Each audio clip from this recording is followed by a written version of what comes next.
ao nosso vereador Leandro, que está na presidência nesse momento, a mesa diretora, senhoras vereadoras, senhores vereadores, o público que nos acompanha pelas redes sociais e uma saudação especial aos amigos que se encontram hoje aqui no plenário. A nossa mestre, professora Silvana, que me trouxe um presente no qual todo o pedetista deve estar lendo, Brizola e Eu, por Mariano Boeira. Então fica aí também a sugestão de leitura, né, professora Silvana? Obrigado pela sua presença. O amigo Valcir, também do PDT, sempre aí nas lutas com a gente. Professor Evandro, professor Gilmar, professora Márcia, as minhas assessoras que diariamente enfrentam esta batalha, né, de ser vereador, de ser vereadora, a Rosane, a Vera e a Marçandra. Gratidão aí por estarem sempre ao meu lado, ao conselho do nosso mandato, pelo trabalho que vem fazendo aí, né, juntamente com esta vereadora, nos ajudando a avaliar, a deliberar e também a propor. Então fica aí a nossa saudação carinhosa e também o nosso agradecimento. Vamos lá, então. Terceiro grande expediente, 10 meses de compromisso com o justo, necessário e de direito. E aqui, chegar no terceiro grande expediente é uma honra, considerando que talvez seja o último deste ano, né? Então, é a oportunidade que temos aí nesse ano de 2021, poder estar avaliando o nosso mandato e também falando sobre as proposições que a gente vem encaminhando. Não poderia deixar de, antes de iniciar minha fala, de agradecer ao meu pai, que pela primeira vez está aqui no plenário da Câmara de Vereadores, seu José Sebastião, gauchinho, conhecido aí pela comunidade, homem este que e a gente se orgulha de dizer isso, é o único vereador Trindade, o único homem que eu recebo sermão e abaixo a cabeça. No mais, todos a gente vai para o debate, para a argumentação e para o convencimento também das nossas pautas. Então, Gaúcho, obrigado pela tua presença. É uma satisfação ter o senhor nesse dia. Já recebi aí 3, 4 versos de improviso. Vamos lá, então. O nosso grande expediente, ele vai estar dividido em 3 partes. Visitas nas escolas, os projetos do mandato e as nossas lutas. Gostaria de começar trazendo uma frase que vem nos guiando da Malala, que diz o seguinte: eu levanto a minha voz, não para que eu possa gritar, mas para que aqueles sem voz possam ser ouvidos. Não é possível prosperar quando a metade das pessoas ficam para trás. Isso é o que nos guia. Isso que fez com que a gente chegasse até aqui. Representatividade das pessoas que muitas vezes não são ouvidas.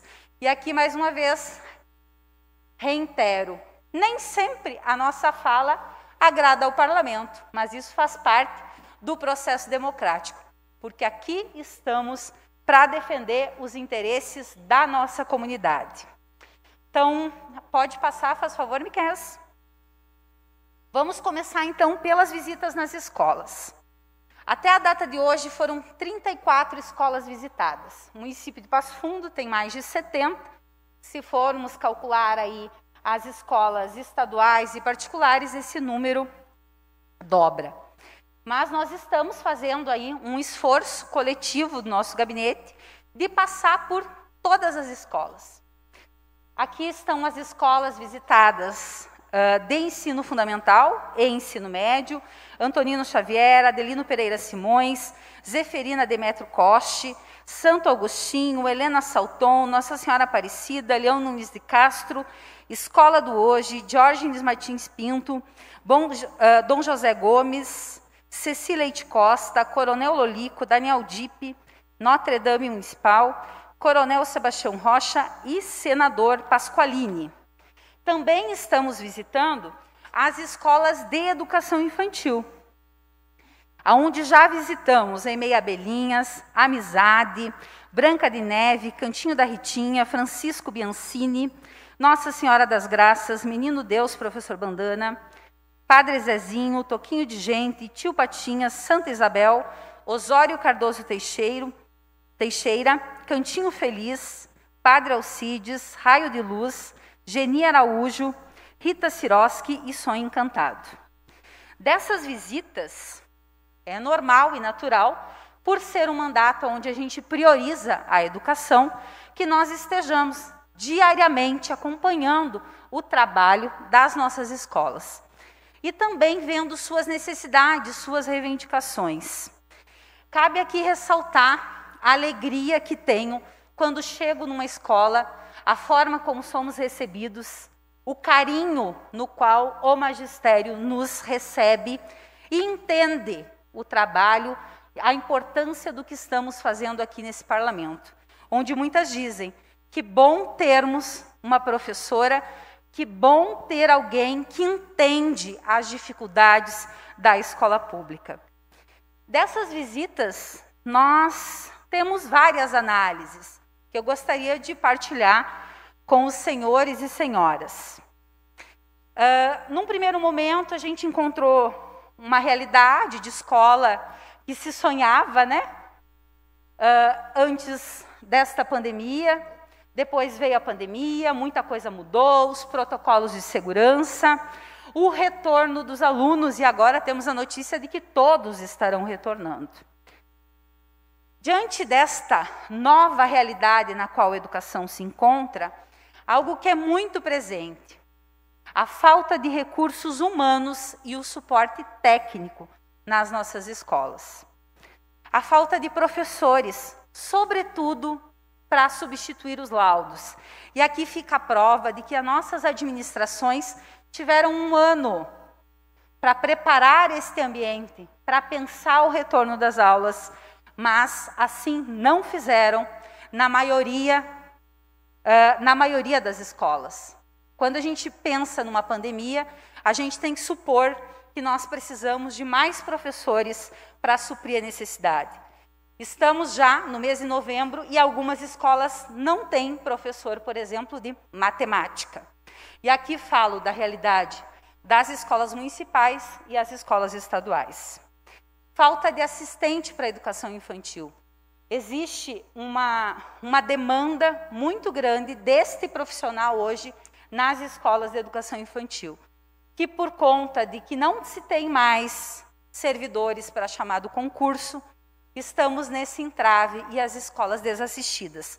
Aqui a gente pede que a administração tenha mais agilidade no processo de redução da carga horária das assistentes, para que a gente possa aí resolver esta falta desses importantes profissionais nas escolas de educação infantil, considerando que está atrelado a isso.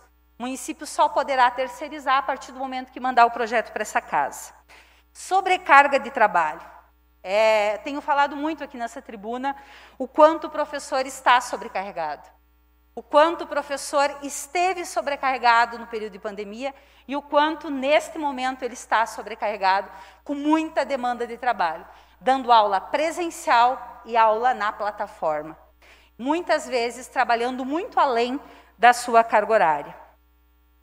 Isso sempre foi uma dificuldade, né? Mas com a pandemia isso se agravou. Existe uma dificuldade, também já tratei durante esse ano várias vezes aqui nessa tribuna, a questão das dificuldades de aprendizagem e o encaminhamento dos alunos com deficiência, que é uma demanda que esperamos que para o próximo ano a gente possa estar avançando, porque neste ano nós não tivemos um planejamento voltado a essas necessidades.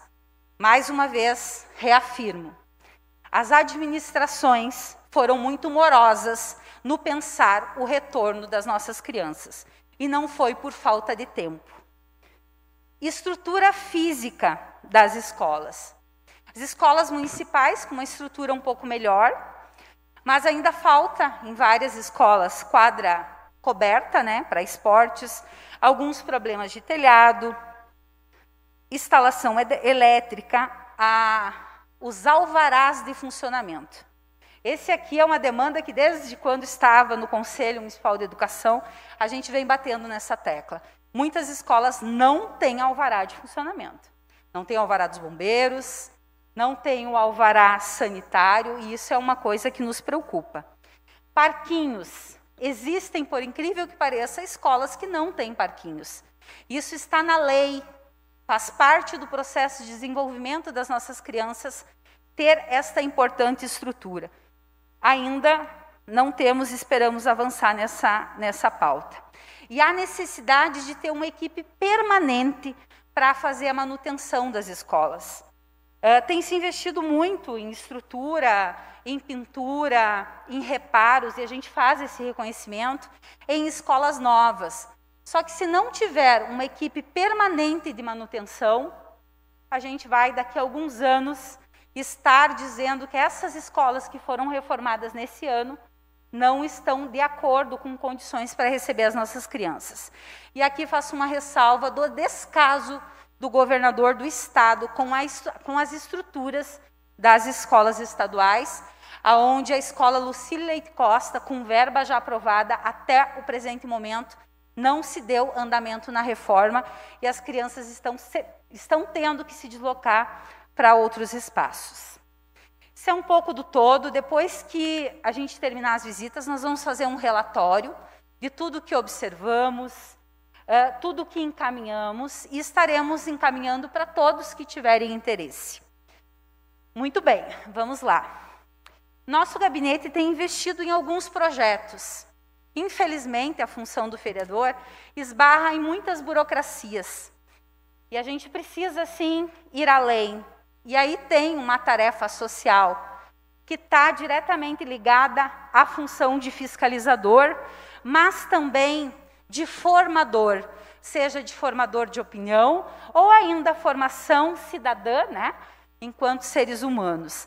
Então, nós temos 3 projetos. O projeto Gabinete no Bairro, o projeto Cirandando a Educação e o projeto Meu Bairro Bem Melhor. O projeto Gabinete no Bairro não é uma novidade, tem vários vereadores que fazem ele, que é esta ida do gabinete do vereador até a comunidade, escutando as demandas e fazendo um encaminhamento lá no local. Principalmente para quem mora nos bairros mais distantes da cidade, acaba sendo difícil muitas vezes se deslocar até a prefeitura. Então, até a prefeitura, até a Câmara de Vereadores. Então, nosso gabinete vai até essas pessoas.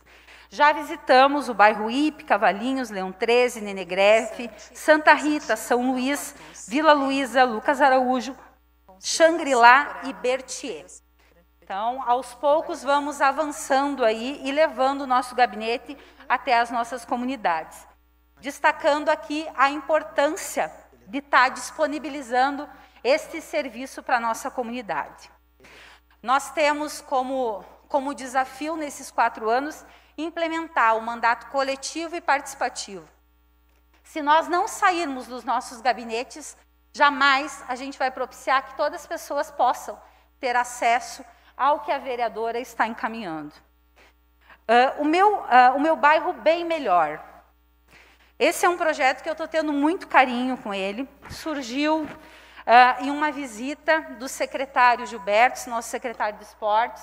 Está lá a foto com ele, e aqui agradeço a pessoa dele pela disponibilidade de ir até a nossa comunidade e nos escutar.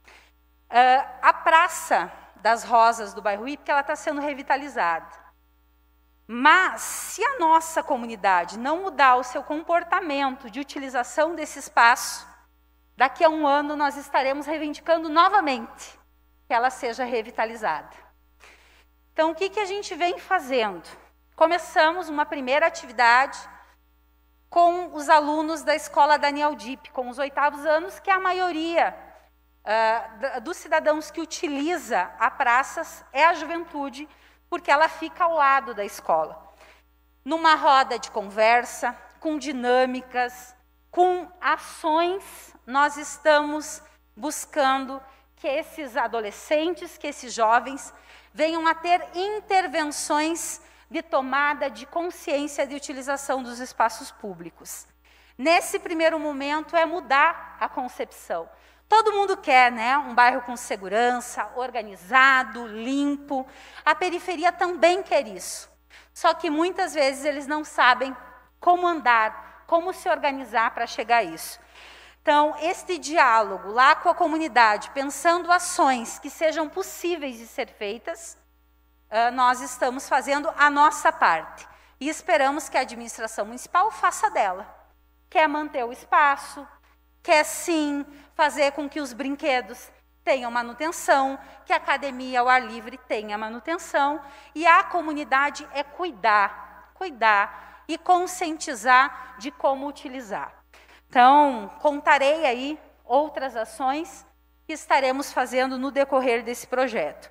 O projeto ele também prevê atividades com a comunidade de utilização dos espaços públicos, mas nesse primeiro momento nós precisamos reeducar, para a partir disso sim avançar. A Praça da Hípica, né, a Praça das Rosas, conquistou aí as câmeras de vídeo monitoramento, que é uma reivindicação muito antiga da comunidade. Está aqui o Márcio Patucci, que muitas vezes esteve lá. Obrigado pela tua presença, uma satisfação tê-lo acompanhando o nosso grande expediente. O Márcio Patucci muitas vezes esteve na comunidade, inclusive já fez solicitações, e nós conseguimos agora avançar no vídeo monitoramento, e a praça está sendo revitalizada. Um passinho de cada vez, mas vamos aí conquistando, né, melhorias para esta comunidade e para todas que a cercam. O nosso terceiro projeto, queria que o Miqueias fosse passando o vídeo. Tem várias imagens, também é um projeto que a gente tem muito carinho. Ele chama-se Cirandando a Educação. Falei aqui muitas vezes da minha preocupação com as dificuldades de aprendizagem dos alunos. E aqui muitas vezes eu cobro nessa tribuna, com muito ênfase, um posicionamento da administração e da Secretaria de Educação. Mas eu também faço a minha parte. E é importante dizer isso. Quando a gente pede a ampliação do tempo de permanência das crianças, que elas possam sim ter atividades no contraturno, é com base nesta realidade que o projeto hoje vem buscando estar dando uma resposta que não seria o nosso papel. A escola teria que ter atividades para esses alunos, mas o momento ele é gritante e essas crianças precisam ter oportunidades de se desenvolverem, assim como os meus filhos, como os seus filhos têm a oportunidade. Então, o projeto ele acontece na ocupação 2 do bairro Valinhos, onde todos são voluntários, são professores voluntários, alguns deles se encontram aqui no plenário, onde a gente desenvolve atividades, alguns poderiam chamar de reforço escolar. A gente prefere utilizar atividades que possibilitam a aprendizagem. Nesse bairro, infelizmente, tem crianças no 4º ano que não sabem ler, que não sabem escrever. Eu, como professora, indo todos os finais de semana naquela comunidade, não tem como ver aquela realidade e não fazer nada. Importante dizer que eu também sou voluntária, eu também dou aula para as crianças. Gostaria que o Miqueias colocasse o depoimento de uma mãe. A Joyce tem a filha dela no projeto e também é uma das coordenadoras da ocupação, uma mulher guerreira. Enquanto o Miqueias vai colocando o vídeo, queria agradecer as 5 mulheres que diariamente fazem muita diferença para aquela comunidade. Muitas vezes a gente ouviu muitas críticas das ocupações, mas pouca gente conhece de fato a realidade que aquelas pessoas vivem. Que muitas vezes não tem sequer água na torneira para poder tomar. Muitas vezes não consegue tomar banho não por descaso dos pais, mas porque não tem água na torneira. Muitas vezes dói a barriga de fome. É esta a realidade dessas crianças. Que muitas vezes é fácil julgar. Pouquíssimas vezes a gente age, né, diante do que está posto. Então, por favor, coloca a fala da Joyce. Muita força de melhorar a nossa comunidade. Em relação ao estudo, à educação, que foi muito defasada agora, nesses últimos meses, né, no caso, nesse último ano, por conta da pandemia, nossas crianças ficaram totalmente desassistidas, vamos dizer assim, principalmente nas periferias. E aqui em Passo Fundo não foi diferente. Para mim, é muito bom ter esse projeto junto com a gente aqui, que foi uma das comunidades que veio a brilhar nos olhos da professora e falar assim, eu vou ajudar aquela comunidade. Nós agradecemos muito mesmo tudo que vocês estão fazendo por nós, pelas nossas crianças, que vai ser de muita valia. São 120 famílias que tem na ocupação 2. A vereadora Eva conhece bem a realidade. Dessas 120, são cerca de 60 crianças em idade escolar. O projeto não vem conseguindo ter pernas para atender todas as crianças, então a gente está focando nas que estão em fase de alfabetização, porque não é de se admitir que uma criança no 4º ano não saiba ler. E aí são, sim, os efeitos da pandemia e da dificuldade que se tem de se ter suporte técnico à disposição das nossas escolas. O professor está sozinho em sala de aula, e isso precisa mudar. Muito bem. Esses, então, são os projetos que a gente vem encaminhando, novas ações estão sendo propostas, e a gente vai aí passando para a comunidade de acordo com o que vai acontecendo. Nossas lutas, e aqui eu vi que o William está nos prestigiando, um abraço, William, obrigado pela tua presença. Nossas lutas por uma cidade inclusiva. Tenho falado e reforçado, não é possível uma cidade educadora se ela não for inclusiva. Políticas públicas de inclusão para além dos discursos políticos. Falar bonito, muita gente fala. Nós precisamos de ação. A gente precisa de política pública para as pessoas com inclusão. Bater no ombro, tirar foto, é fácil.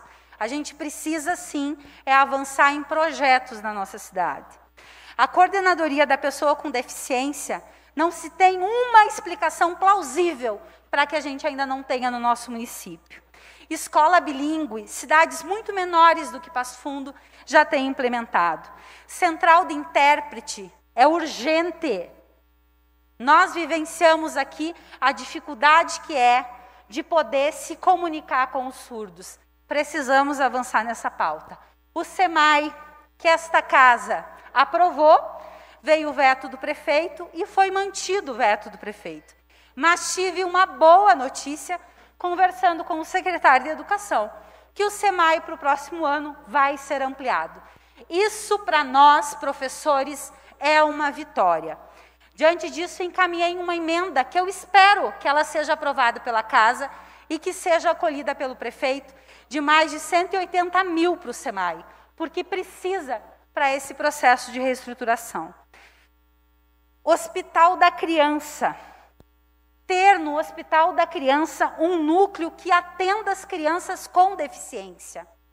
Volto a dizer, cidades menores do que Passo Fundo já se avançou nisso. Tem condições. Todos os dias aqui, todos os dias não, né? Mas seguidamente a gente aprova aqui projetos de contratação de profissionais para a saúde.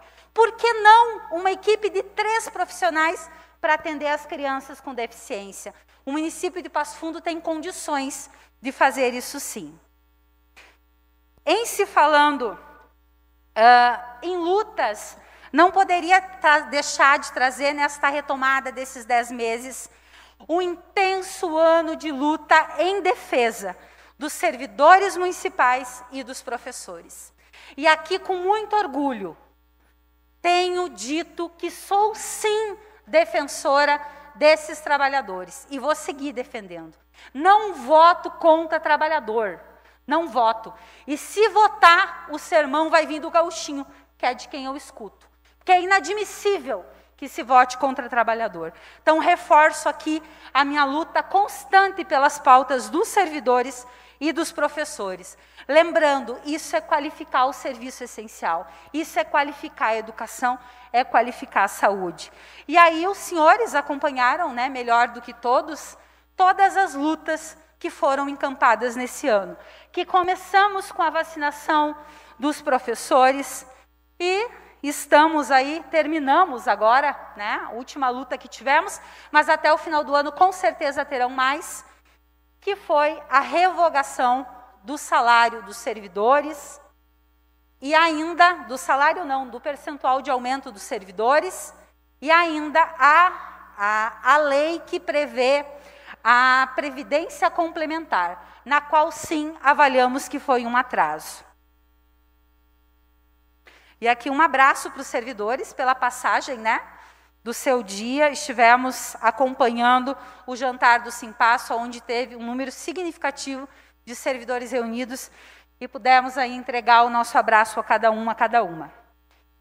Não poderia deixar de falar do assunto que será até o final do ano aí as nossas próximas lutas, no qual temos uma audiência pública que já fica o convite no dia 11 de novembro, sobre a Corsã, sobre a privatização da Corsã. E aqui faço a defesa da Corsã pública, porque água é um direito humano, é um direito essencial. E é inadmissível que se venha a tratá-la como um produto na forma como o nosso governador vem tratando essa importante pauta, com barganhas, aonde os prefeitos pedem para que ele ofereça mais dinheiro, senão não assinarão os aditivos. Isso, para mim, chama-se falta de respeito com um direito tão importante da nossa comunidade. Foi feito um plebiscito, onde participaram mais de 90 mil pessoas, dizendo que são contra a privatização, são contra a entrega deste serviço essencial para uma empresa privada. Empresa privada visa lucro. Água não pode ser vista como lucro, mas como direito. Não temos na proposta que veio do governador do estado a qualidade da água. Não temos a garantia de que a fatura não vai aumentar. Nós temos a preocupação com as comunidades da nossa periferia. Como que eles ficarão? Só em Passo Fundo são mais de 16 bicas. O novo contrato, ele prevê isso? Ele prevê que as famílias carentes terão redução na sua fatura? Porque a Corsã, sendo pública, ela prevê isso. Então, é um tema que precisa, sim, ser tratado com muita responsabilidade. Espero que esse projeto ele não chegue em regime de urgência, se vier para essa casa. Que nós tenhamos a tranquilidade, porque quem tem presta é o governador, a comunidade que é garantia de direito, a comunidade que é água de qualidade, a comunidade que é a garantia de que a sua fatura não vai aumentar, a comunidade que é a garantia que a nossa água não vai ficar como está a de Uruguaiana, aonde se abre a torneira e sai a água marrom.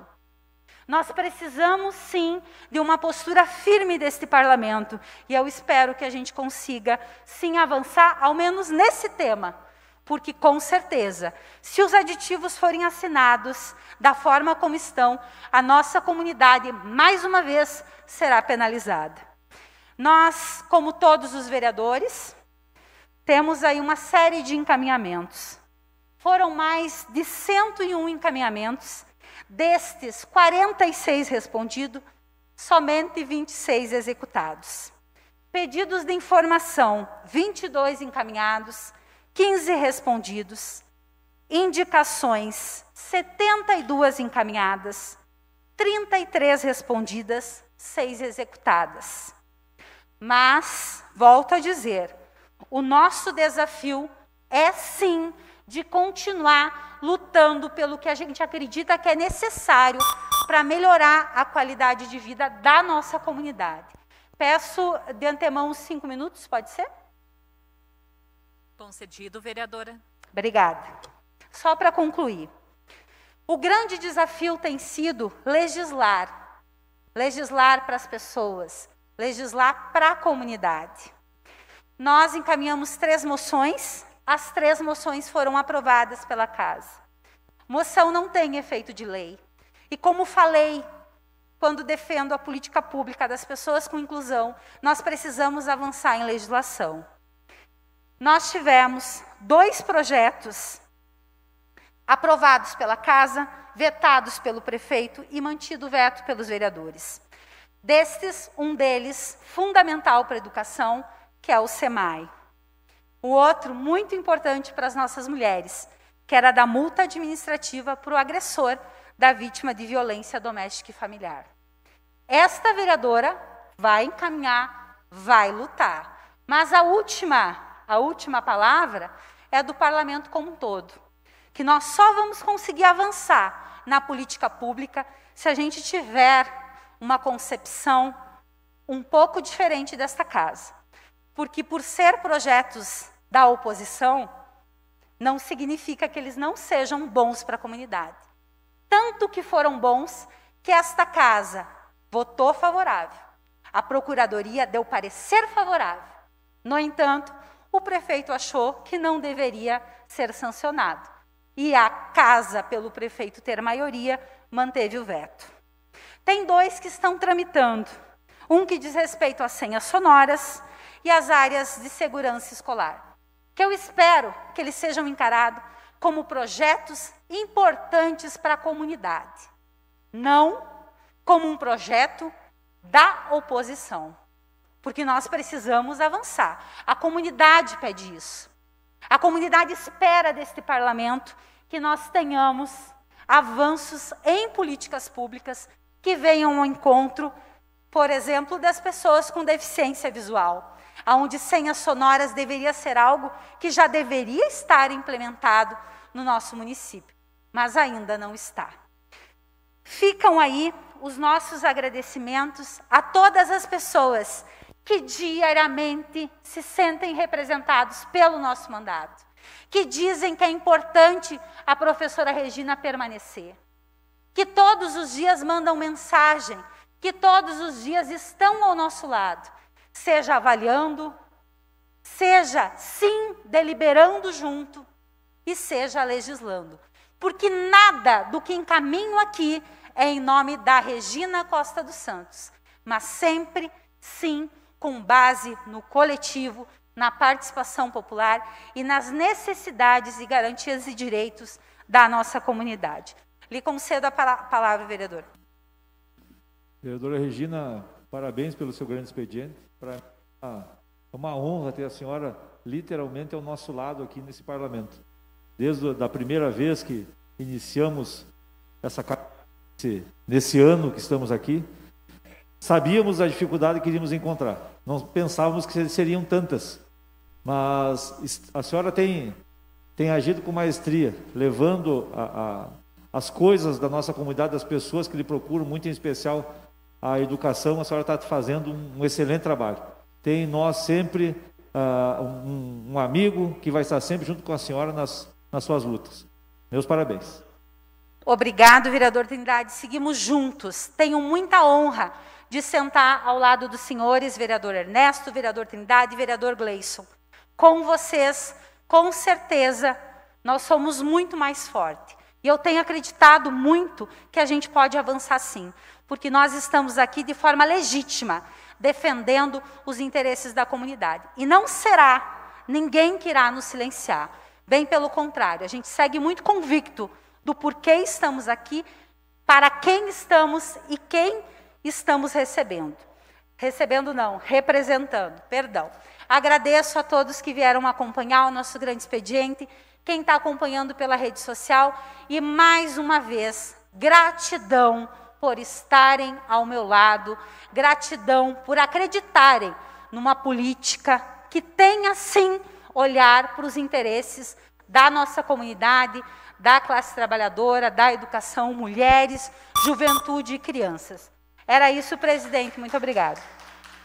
A Câmara de Vereadores de Passo Fundo está sempre ao lado da comunidade e, para manter esse compromisso, foi pioneira em implantar o sistema online para as reuniões e plenárias dos vereadores. Projetos importantes já foram votados, como a contratação de mais profissionais para a área de saúde e a aprovação da liberação de R$ 3.500.000 do orçamento do município para fazer frente ao coronavírus. Foi criado também um fórum permanente para debater sobre a Covid-19. Câmara de Vereadores, a casa dos grandes debates.